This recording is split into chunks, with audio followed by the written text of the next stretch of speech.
It is somehow already October. September was a crazy month for me. I moved.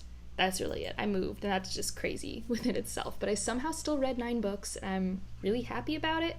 One of them was a big one, so let's get into it. Per usual with my wrap-ups, I combine it arbitrarily by, what I think stood out about it or what relates it to other books that were on my TBR, kind of in a mini recommendations format. So if you're looking for this element in a book or this type of genre book, sort of thing. And I will have those listed in the description with timestamps so you can hop around where you want.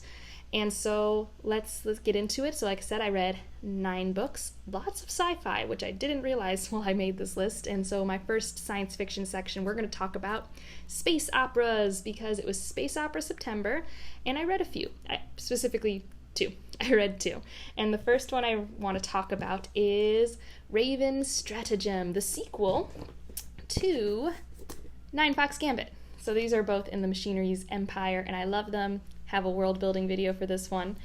And yeah, so this was the sequel, the highly anticipated sequel for me, and I did really like it. So some caveats is that this is less confusing than the first book. So if the first book was confusing to you and you read it, well, this is less confusing. It's more straightforward. You get to see more of the factions that before were not as big of a player in the first book, so that was really cool.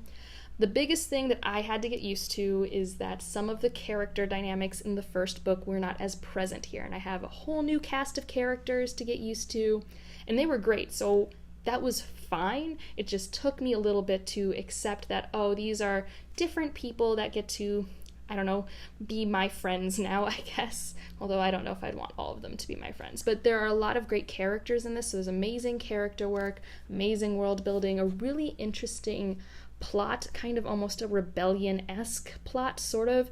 Like everything Machinery's Empire, it's kind of confusing. You don't always know what's happening, but it's beautifully written.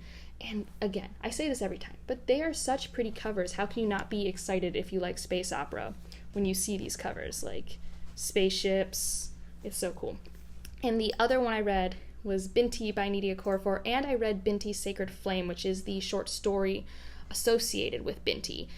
Now, this is the story of Binti. She is from a land where the people don't normally leave. They use their technology and math and science mainly at home. But she really wants to pursue a higher education. She gets into this very elite school that not many humans get into. And so she's traveling to this school, and there's a lot going on. Not only is she someone from a culture that is not common, doesn't have common traditions, so everyone always looks at her funny or questioning things, but there's also sort of problems that happen on the ship when she's leaving. I'm trying to be vague because this is a very, very short novella. But this event is very traumatic and confusing for Binti, and that's explored in that short story. Now, you see my rating on the screen. I'm still thinking about it because there's a lot that I really liked. I really liked the world building. I really liked looking into Binti's head as a character. But it's also so short, and I kind of wish I had a little more space, like still a novella, but maybe one of the novellas that's over like 150 pages or so, similar to The Deep, because I don't feel like I got as much as I wanted that was trying to be said. I just felt like, I don't know, for the themes that were being looked into, I just wanted more, and I don't know what that means. I also read it when my headspace was a little bit like exhausted and tired, so I feel like this is something that I should reread one day to make sure that like it wasn't just my like headspace that made me have like not the best enjoyment experience, because where you are in a given day will determine how much you like a book. But I would read this if you were looking for an introduction into Afrofuturism. I think it's really well written. It's very quick, and there is a lot happening. It is a fast-paced, really stressful time. So those were my 2 space opera reads, and I read a bunch more sci-fi. So these next 2, I'm putting into like artificial intelligence sci-fi. Let's start with The Toll by Neal Shusterman. I think I'll do an Arc of a Scythe series review wrap-up eventually this month. I just have to get my thoughts together, but I finally finished it. And this has an AI, it's the Thunderhead. So if you don't know, this is a world where people don't die anymore. And because they don't die, there is a Scythedom that basically is in charge of population control, because the Thunderhead, who runs everything, makes sure everyone has jobs and food, etc., they're not in charge of birth or death. So basically you have the Thunderhead and you have the Scythedom, who are not allowed to intersect, and we primarily follow a lot of Scythe apprentices in this series.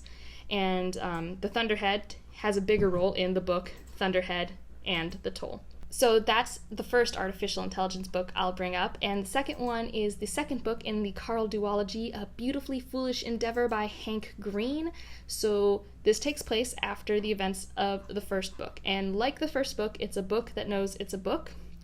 And I think that's a really interesting narrative device, and I like it. And also, this is a multiple point of view perspective book. So the first book was just April May, and this one you get Maya and Andy and Miranda, a bunch of the people that you are introduced to through April May's eyes in the first book. And this has a lot more science fiction, specifically an artificial intelligence component, and it's near future sci-fi, so I think it's a very accessible form of sci-fi. Like, you can really relate to what these people are going through, and that it could be 5 or 10 years removed from the now. I mean, maybe even sooner, who knows.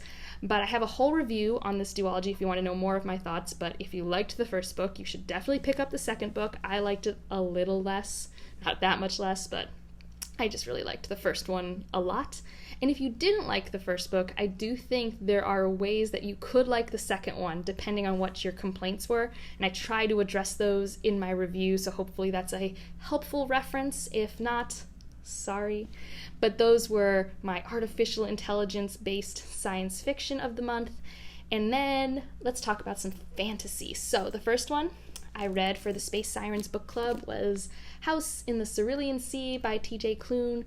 This is a contemporary urban fantasy where you have basically magical people and magical creatures, and the children of these different magical races have to be put in orphanages. This is a world where if you're magical, you have to be documented. And so we have a caseworker who looks in on these orphanages to make sure everything's up to code, no one's being taken advantage of, everything's fine. And so Linus goes to this house in the Cerulean Sea and meets this family to make sure everything's good. This family's great. It is a very heartwarming book. If you need a heartwarming book, a book that's just going to make you happy, like when you watch a feel-good movie, this is a feel-good book. That's why I'd pick it up. It was a really nice, wholesome fantasy. I also read Baptism of Fire by Andrzej Sapkowski. So if you don't know, I hated Time of Contempt. The more I think about Time of Contempt, the angrier I get, because it was just confusing and didn't have the elements I like in the Witcher series, and I was bored. Like, anything that could make a book a bad experience was the second Witcher book. Not the case with the third one. The third one is so good. There's so much Geralt, there are monsters, there is intrigue, there are politics. It is so well written, it's so funny. I am so excited for when this gets brought into the Netflix adaptation. It's so good. I had a great time. I think this is my second favorite book in the Witcher world that I've read so far. So Last Wish, Baptism of Fire. And yeah, I would read these books, so obviously you can't start with Baptism of Fire. And I guess I haven't introduced The Witcher. But I would start with The Last Wish, which is the first short story collection. It's the first published books. Also, the stories that the Netflix show is based off of is this and Sword of Destiny, so this is definitely your starting point. And it's great for this time of year because they're all short stories, and they all have monsters, so you have this monster hunting, fairy tale retelling. Everything people says are fall vibe books is in this, so you should read it because it's really good. So that was a tangent, but I really liked Baptism of Fire, and I really want to rewatch the Netflix series. Oh, it was such a good time. And the last fantasy book I will talk about, and I'm not taking it off the shelf because it's too big, but Words of Radiance by Brandon Sanderson. I've been rereading the Stormlight Archives like everyone because Rhythm of War is happening, and it was a great reread. That's one of my favorite books of all time. If you had to right now be like, Angela, what's your top 5 books? It's somewhere in there. The plot reveals, the arcs, everything is so good. That book is so compulsive for me to read, and I love it, and I love that world and that series. The framing of certain events now is so cool with the knowledge of Oathbringer, and now I cannot wait to read Oathbringer because there is a lot of world building that happens in that book that I am forgetting. But yeah, read the Stormlight Archives if you want an epic fantasy series that's not going to end for the next 10 years. If you want to be in on that, if you want to be a part of that community, if you want excessive world building but really fun characters and addictive plots, pick up the Stormlight Archive. Now, the last 2 books I read this month were really good, what I'd call discussion books. I just put them arbitrarily in this category, but I did actually have 2 discussions with them. And so the first one we'll do Stories of Your Life and Others by Ted Chiang. So I have read Exhalation earlier this year. I have a review for Exhalation. 5 out of 5 stars, that short story collection. I can't imagine many short story collections getting that from me, because to have that many stories be 5 stars is hard. This one's more of a 4 out of 5 star because some of the stories were amazing, why I love Ted Chiang, and other ones he was asking questions I just didn't care as much about, or they weren't as tight. And it kind of makes sense because this is from like the year 2000, and I think Exhalation was published in like 2018, 2017. I could be wrong, but there's a huge gap in when the stories are written. But there are some amazing ones in here. I really liked Arrival, which is called Story of Your Life. So if you like the movie, the story is also really cool too, with some awesome physics twists. I really liked, what's the last one called? Liking What You See, so about lookism. And what would a society be like if you could turn that off, where you could see someone but not know if they're pretty or not? And should it be that everyone uses it, kind of sort of like that? Although my friends would say that there's an obvious answer Ted Chiang wants you to get to. So it's less of a debate and more him telling you. I thought it was still very much like debates we have today. I thought it was very relatable to if this debate were happening. So that's how I took it. What were other ones I really liked? Oh, I liked Division by Zero. I don't know why. I just really liked that one. And, I know which that's the one. Hell is the Absence of God. So this is the one where angels are real, and when they come, they do give miracles. But they also bring, not curses, but you can get hurt. So what if angels are real and they're just these forces of power? So I discussed this with a bunch of friends, and I really enjoyed discussing it while we read it and discussing it after the fact. So I think this is a good discussion read, and one that I read for book club. And you'll have just seen my book club recommendations video. So I read this for my book club, Nickel Boys. And yeah, it was a really good book club discussion.